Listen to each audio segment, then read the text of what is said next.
മേഖലാ സ്ഥാപനങ്ങളിൽ ജോലി ചെയ്യുന്ന സ്വദേശി യുവതി യുവാക്കളുടെ നിരക്ക് ചരിത്രത്തിലെ ഏറ്റവും ഉയർന്ന തോതിലേക്ക് എത്തിയിരിക്കുകയാണ്.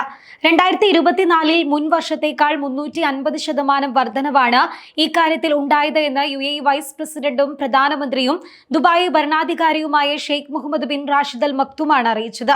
അദ്ദേഹത്തിന്റെ അധ്യക്ഷതയിൽ ചേർന്ന 2025 ആദ്യ ക്യാബിനറ്റ് യോഗത്തിൽ കഴിഞ്ഞ വർഷത്തെ പ്രധാന നേട്ടങ്ങൾ വിലയിരുത്തുന്ന കൂട്ടത്തിലാണ് സ്വദേശിവൽക്കരണ രംഗത്തെ ഈ നേട്ടം ഭരണാധികാരി എടുത്തു പറഞ്ഞത്. UAEയുടെ സ്വകാര്യ മേഖലയിൽ ജോലി ചെയ്യുന്ന UAE പൗരന്മാരുടെ എണ്ണം 2025 1,31,000 ഉയർന്നതായി അദ്ദേഹം വിശദീകരിക്കുകയും ചെയ്തു. സ്വദേശിവൽക്കരണം പാലിക്കുന്നതിന് സ്വകാര്യ സ്ഥാപനങ്ങൾ കാണിക്കുന്ന താൽപര്യവും നയം ലംഘിക്കുന്നവർക്കെതിരെ ഭരണകൂടം സ്വീകരിക്കുന്ന പിഴ ഉൾപ്പെടെയുള്ള കർശനമായ ശിക്ഷാ വ്യവസ്ഥകളും ഫലം കണ്ടു തുടങ്ങി എന്നതിന് തെളിവാണിതെന്നും അദ്ദേഹം അഭിപ്രായപ്പെട്ടു. സ്വകാര്യ മേഖലയിലെ സ്വദേശിവൽക്കരണം ശക്തിപ്പെടുത്തുന്നതിനായി ആവിഷ്കരിച്ച പിന്തുണാ പദ്ധതിയായ നാഫിസ് പ്രോഗ്രാമും അതുവഴി നൽകുന്ന നേട്ടങ്ങളും ഇക്കാര്യത്തിൽ നിർണായക പങ്കുവഹിച്ചതായും ഷെയ്ഖ് മുഹമ്മദ് വിലയിരുത്തി. 2024 UAE കൈവരിച്ച ശ്രദ്ധേയമായ നിരവധി വിജയങ്ങളിൽ ഒന്നു മാത്രമാണ് എമിറേറ്റേഷൻ.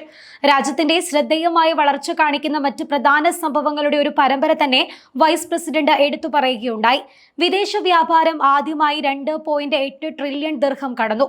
വ്യാവസായിക കയറ്റുമതിയുടെ മൂല്യം 190 ബില്യൺ ദിർഹത്തിലെത്തിയപ്പോൾ നേരിട്ടുള്ള വിദേശ നിക്ഷേപം 130 ബില്യൺ ദിർഹത്തിലെത്തുമെന്ന് പ്രതീക്ഷിക്കുന്നതായും അദ്ദേഹം പറഞ്ഞു. 2 ലക്ഷം പുതിയ കമ്പനികളാണ് UAEയിൽ കഴിഞ്ഞ വർഷം പുതുതായി എത്തിയത്. സ്വദേശി യുവതി യുവാക്കൾ കഴിഞ്ഞ വർഷം 25,000 ചെറുകിട ഇടത്തരം കമ്പനികൾ ആരംഭിച്ചതായും ഷെയ്ഖ് മുഹമ്മദ് അറിയിച്ചു. യൂണിയന്റെ തുടക്കം മുതൽ പുറപ്പെടുവിച്ച പുതിയ നിയമനിർമ്മാണങ്ങൾ പരിഷ്കരിക്കുന്നതിനുള്ള 3 വർഷത്തെ പദ്ധതി UAE സർക്കാർ കഴിഞ്ഞ വർഷം പൂർത്തിയാക്കിയതായും വൈസ് പ്രസിഡന്റ് പറയുകയുണ്ടായി. ഏകദേശം 2,500 സർക്കാർ ഉദ്യോഗസ്ഥർ ഇതിനായി ഒരുമിച്ച് പ്രവർത്തിക്കുകയും ഇവയെ ലക്ഷ്യത്തിലെത്തിക്കുകയും ചെയ്തു. രാജ്യത്തിന്റെ സാമ്പത്തിക സാമൂഹിക നിയന്ത്രണ നിയമനിർമ്മാണത്തിന്റെ 80% ഈ ഉദ്യോഗസ്ഥ സംഘം പരിഷ്കരിച്ചതായും ഷെയ്ഖ് മുഹമ്മദ് എടുത്തു പറയുകയുണ്ടായി. രാജ്യത്തുടനീളമുള്ള ടൂറിസ്റ്റ് സൗകര്യങ്ങൾ 2024 30 ദശലക്ഷത്തിലധികം അതിഥികളെ സ്വാഗതം ചെയ്തതായും അദ്ദേഹം വിലയിരുത്തി. അതേ കാലയളവിൽ 150 ദശലക്ഷം യാത്രക്കാർ വിമാനത്താവളത്തിലൂടെ കടന്നുപോവുകയും ചെയ്തിട്ടുണ്ട്. ലക്ഷ്യം നേടുന്നതിനും മറികടക്കുന്നതിനും അപ്പുറം അടുത്ത 20 വർഷത്തേക്കുള്ള തന്ത്രങ്ങൾ രൂപപ്പെടുത്തിക്കൊണ്ട് UAE സർക്കാർ മുന്നോട്ടു പോവുകയാണ്. വികസന പ്രക്രിയയെ പിന്തുണയ്ക്കുന്നതിനും മികച്ച കഴിവുകൾ, നിക്ഷേപങ്ങൾ എന്നിവ UAEയിലേക്ക് ആകർഷിക്കുന്നതിനുമായി 750-ലധികം ദേശീയ പ്രൊജക്ടുകളും സംരംഭങ്ങളും ആരംഭിച്ച് നടപ്പിലാക്കിയിട്ടുണ്ട്.